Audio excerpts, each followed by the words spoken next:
Bom, gente, então vamos falar aqui um pouco sobre o Power BI, tá? Essa aula é uma aula bem introdutória, tá?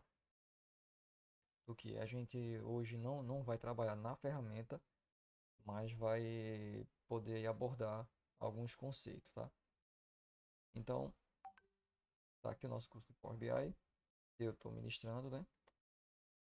E aí, o que é o Power BI, né? O mundo ele tem estado cada vez mais frenético, né, com relação ao avanço tecnológico. O avanço tecnológico traz para a gente aí uma disposição de data, né, como o pessoal chama no inglês. Então são muitos dados disponíveis a todo tempo e de várias maneiras, tá? Então hoje a preocupação não é somente em como armazenar esse dado, mas como você estabelece um fluxo de processamento e como você apresenta esses dados na forma aí de indicadores que gerarão aí os dashboards tão populares em ferramentas como o Power BI, por exemplo. Inicialmente, né, a gente começa a trabalhar aí com o Excel, que seria uma ferramenta mais planilhar, mais introdutória, e avança um pouco para o BI, que é aí onde você tem uma certa liberdade e poder de fogo, né, para trabalhar altos processamento de dados. Então, quando a gente fala de Power BI, três conceitos estão atrelados diretamente ao trabalho com a ferramenta do Power BI. O primeiro é o de Big Data, tá? Então, todo esse volume de dados que é gerado desde uma indústria até uma página, né, web de rede social, enfim, rede social é o mais frequente. Então, a todo tempo eu tenho pessoas fazendo login, criando seus cadastros, curtindo uma foto, mandando um comentário. Então, toda essa massa de dados, ela precisa ser armazenada. E uma vez que ela é armazenada, ela precisa ser tratada. E o tratamento não é somente a prévia para gerar um relatório. O tratamento ele é necessário para também armazenar. É por isso que é bem comum dentro dos grandes servidores eles fazerem uma distribuição de cluster. Então, ao invés de ter uma máquina ali responsável por fazer um processamento, ele quebra isso em vários nós, né? Quebra isso em vários clusters. Esses clusters, eles têm nós dentro deles, que vão fazer uma dissociação linear de outros computadores. Então, isso dá ao gerenciador do banco de dados um poder maior de armazenamento e de processamento de dados, mas também ajuda com relação à segurança, porque imagine que em algum momento uma máquina dessa não pode não aguentar e vai falhar. E na hora que ela falhar, esses dados não se perdem, porque a linha, né, o nó onde aconteceu essa falha, ele é neutralizado e a informação que estava nesse nó é direcionada para outro nó próximo e o trabalho ele não para, né? Ele está o tempo todo aí em constante fluxo.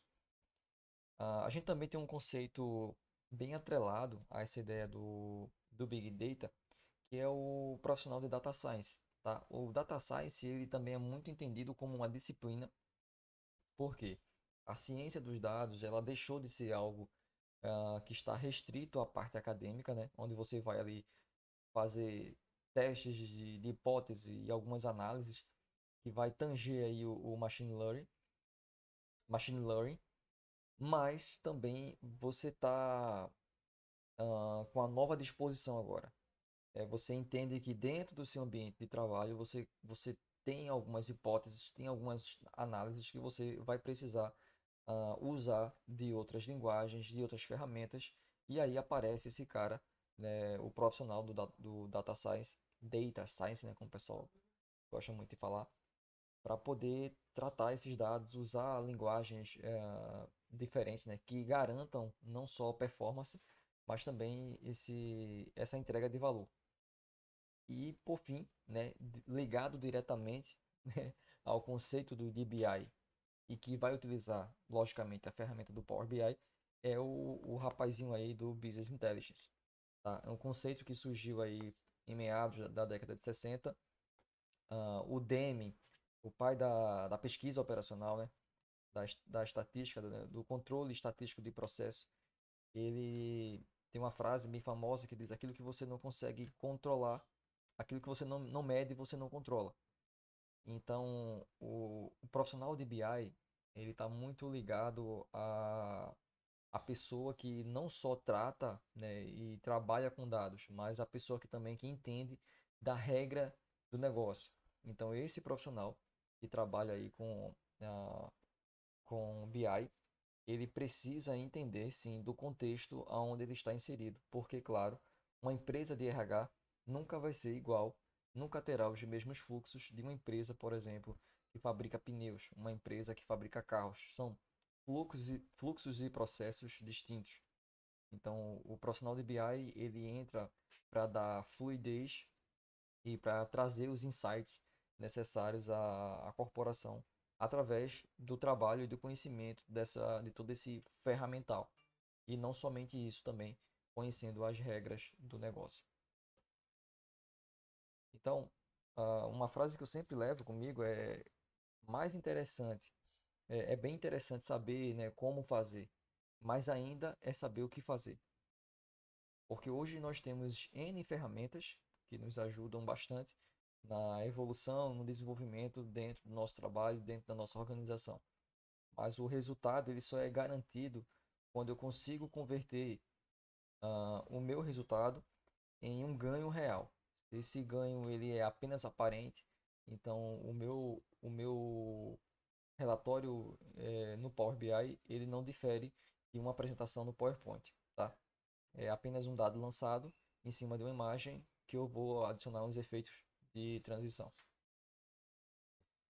Então, como é que se dá aí a trilha do Power BI, né? A gente começa abordando conceitos sobre o que é a ferramenta, depois a gente vai discutir um pouco sobre as vantagens e as possibilidades.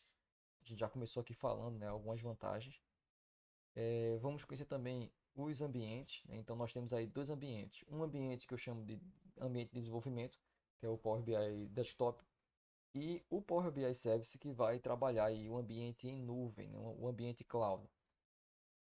Na sequência, a gente vai apresentar aí alguns concorrentes que são, na verdade, alternativas no nosso dia a dia, tá? Quebrando um pouco aí esse mito, né? O pessoal tem essa mania de rivalidade, né, de ser um fanboy da marca e achar que porque hoje existe o Power BI, ele vai substituir o Excel. Na verdade, os dois são ferramentas complementares e de modo algum elas competem entre si, até porque elas são projetadas, né, elas são disponibilizadas pela mesma empresa, que é a Microsoft, tá? Depois a gente vai falar um pouco sobre estrutura de dados, né, como é que os dados se comportam, como é que essas consultas acontecem dentro da realidade do que é o Power BI. E depois disso, a gente já parte aí para o hands-on, né, onde a gente vai começar a usar o Power BI. Nesse vídeo a gente vai apenas dar um overview e explicar o que é essa ferramenta. Então, vamos lá. O Power BI, ele foi criado pela Microsoft, né, em 2015 e tem um boom em meados de 2016, né? Então ele é bem intuitivo quanto à geração de gráficos, né? A geração de dashboard. E a ideia dele é justamente isso, trazer fluidez à obtenção de insights e auxiliar na tomada de decisão. Então, as principais vantagens é que o Power BI é uma ferramenta muito versátil. Então, primeiro ponto positivo, a gente tem aí um alto poder de integração. Então, hoje, eu diria que 90% dos tipos de dados que a gente tem no mercado, o Power BI ele tem essa capacidade de absorver, de fazer conexão e trazer esses dados para trabalhar dentro dele.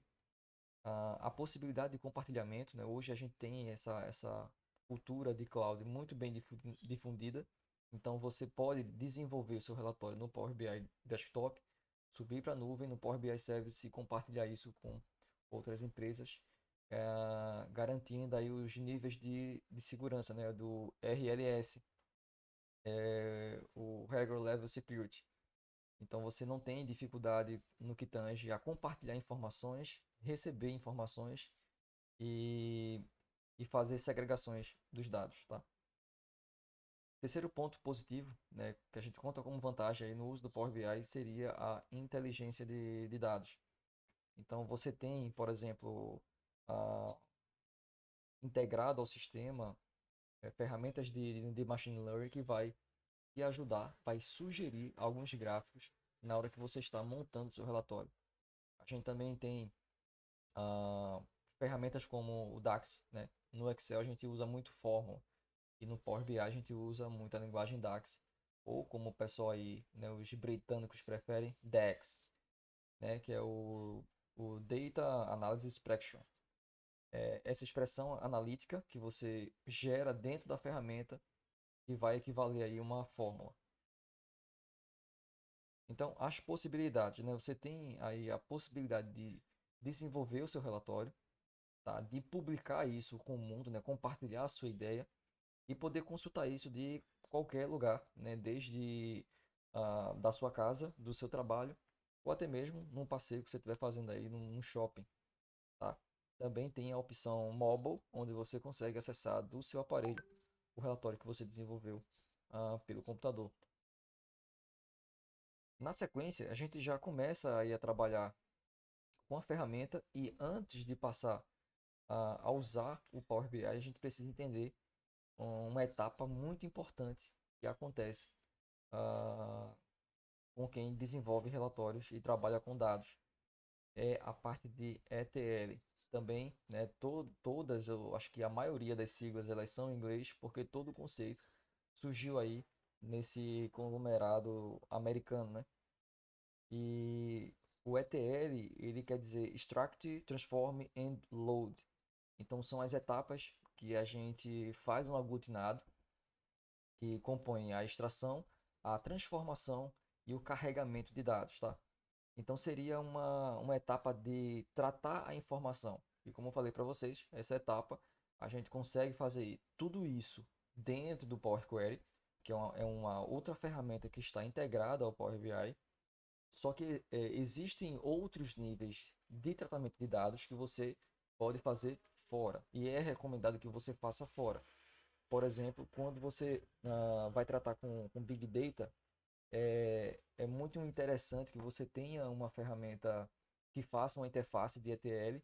Por exemplo, a gente tem o PDI, né, o Pentaho Data Integration, que vai fazer esse fluxo de coletar informação, criar as conexões, os relacionamentos e dispor a informação mais fluida, mais leve. Porque se você trouxer toda o seu banco de Big Data para dentro do Power Query, você de cara já perde um pouco em performance. O Power BI ele consegue absorver, consegue tratar essa informação, mas você vai ter um pouco de dificuldade no que tange a performance. Então aqui a gente tem alguns exemplos, né, do que seria a extração. A gente olha para fontes de dados estruturados e dados não estruturados, e a gente está falando da etapa de extração, né, a extract. E aí você pode coletar dados desde um web scraping, onde você vai coletar informações da web de modo geral, ou, como é muito praticado nas empresas, você cria um banco de dados, né, aspas, um banco de dados dentro de uma planilha e usa isso para montar o seu relatório. O segundo passo é a transformação dos dados, e aí você vai começar a aplicar algumas regras sobre o tipo de informação que você está trazendo. Então, por exemplo, um campo de data ele nunca pode ser confundido com um campo de número, assim como um campo de número ele nunca pode ser confundido com um campo que contém texto, porque se você chama um número de texto, ele vira uma string e logicamente você não vai conseguir executar uma operação de soma, por exemplo. E o load, né, aí você vai fazer o carregamento dessas informações e vai gerar aí o seu relatório dentro do Power BI. Então hoje é uma tendência crescente com relação à análise de dados. Toda essa disposição gera aí um potencial enorme, né, no que tange a, a, a competição dentro do mercado de trabalho. Então, ter informação é sinônimo de também ter alto poder competitivo. Então, hoje, o Power BI ele tem alguns, chamamos assim, de concorrentes, né? São ferramentas aí do mercado paralelo, se é que a gente pode chamar assim, A gente tem aí no eixo norte-americano e parte da Europa com o Tableau. Ele é uma ferramenta que tem ganhado uma certa popularidade, né, considerável. E hoje é o principal rival do Power BI, que tem domínio aí no eixo sul, né, da linha do Equador para baixo. O Power BI, depois de 2016, ele se tornou aí uma ferramenta bem aceita no mercado e praticada também. Uma outra ferramenta é o ClickSense, tá? E aí tem tentado ganhar um pouco mais de espaço no mercado, mas tem encontrado aí um pouco de dificuldade. Até eu diria que pela interface e a forma de fazer integrações, eu particularmente não achei uma etapa amistosa, eu acho um pouco trabalhoso. E nós temos aí o queridinho, né? O Data Studio, que é da Google.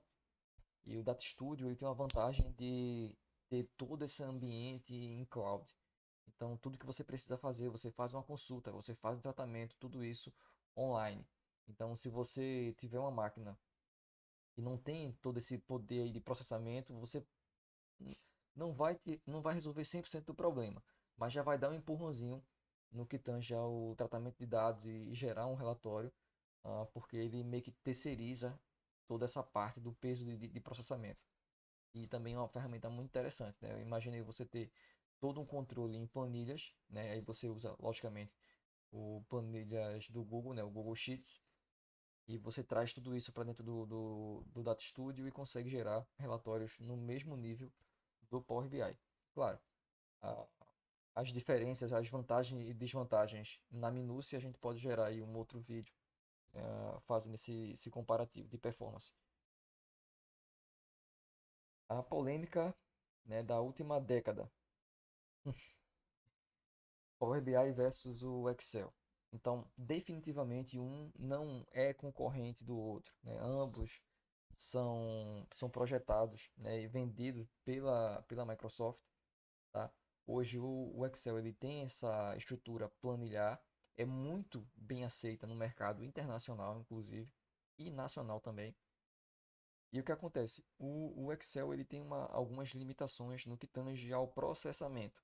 Mas hoje, dado as demandas do mercado, algumas integrações que a Microsoft realizou, hoje o Excel ele não é mais uma ferramenta apenas planilhar. Então ele já tem aí em comum, assim como o Power BI, ele tem o Power Query e já agiliza bastante no que tange a tratar a informação, segregar e ganhar um pouco de performance. Mas ainda assim, toda vez que a gente fala em performance para altos volumes de dados, o Excel ele sofre bastante, diferentemente do Power BI, que consegue gerar isso, trabalhar esse volume com muita tranquilidade, né? Enquanto o Excel ele vai até 1 milhão de linhas, o Power BI ele passa de 1 milhão tranquilamente. Então aí, fazendo um overview comparativo entre as duas, eu tenho o Excel, né, utilizado aí para análises de média a baixa complexidade.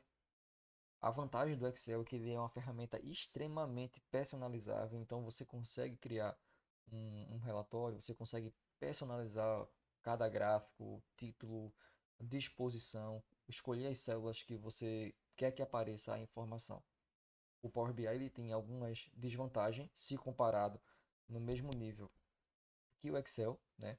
Por exemplo, você no Power BI não terá a opção de ficar pintando uma célula com uma cor específica, né? Muito embora isso seja interessante para o Excel, para você fazer um título, fazer um fundo, no Power BI a lógica é diferente.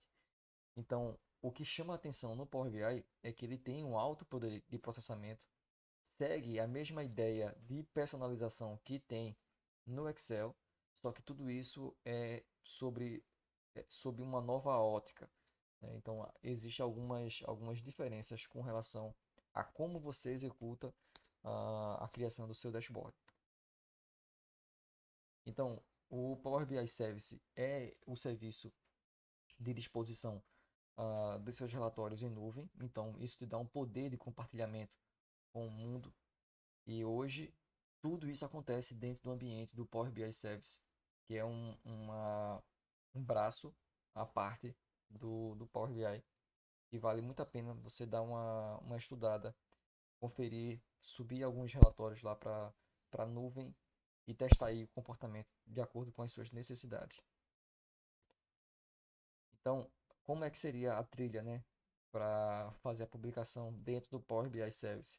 Você vai criar, né, o seu relatório ali no seu dashboard dentro do Power BI Desktop. Depois disso, você vai tá aqui, né, o Power BI Desktop. Depois disso, você vai clicar lá em publicar, ele vai subir o seu relatório para o Power BI Service.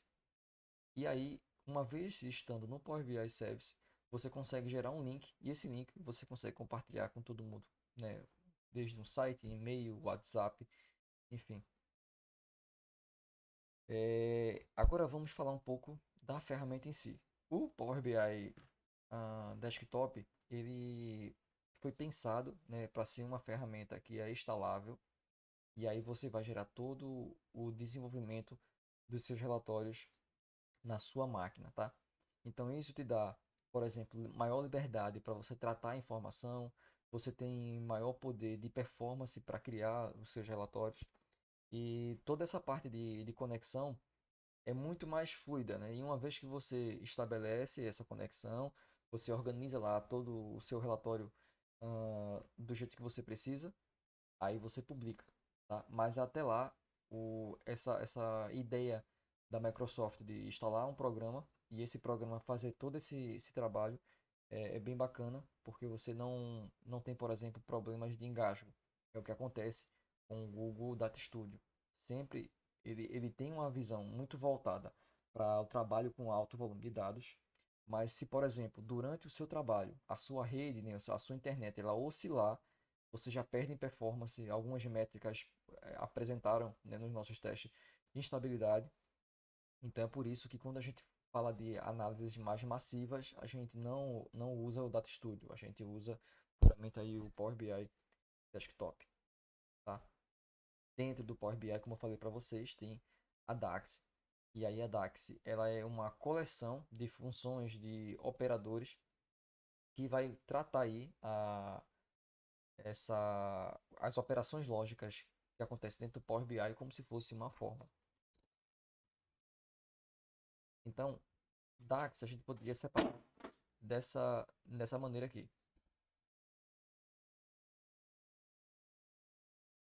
Sempre que a gente vai iniciar uma fórmula, a gente tem ah, o nome dessa fórmula, né, da expressão Vamos lá.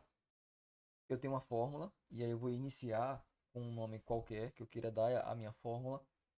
Vou colocar o indicador lógico aí do sinal de igual para avisar para o Power BI que eu vou iniciar a nossa expressão DAX. Então, existem algumas fórmulas e todas elas normalmente virão em inglês, tá? Então, se você já usa aí o Excel na versão portuguesa, então já começa a adaptar aí um pouco o conhecimento com relação às fórmulas, tá? Então, eu tenho aqui o nome da minha medida, depois do sinal de igual, esse conjunto é o que a gente chama de operação, e essa operação ela é dividida em nome da tabela, a minha fórmula DAX e campo ou atributos da minha tabela. A gente usa muito, é bem conhecido no meio de quem trabalha com dados, expressões como entidade e atributos. Na minha tabela, a entidade é o que vai conter os atributos da informação. Tá? Então, por exemplo, eu tenho uma lista de alunos e o cabeçalho lá, lista de alunos, eu chamo de entidade. E todos os alunos que estão contidos nessa lista, eu chamo de atributos. Então, DAX seria Data Analysis Expression. Então, seria esse conjunto de operações lógicas que acontecem dentro do Power BI.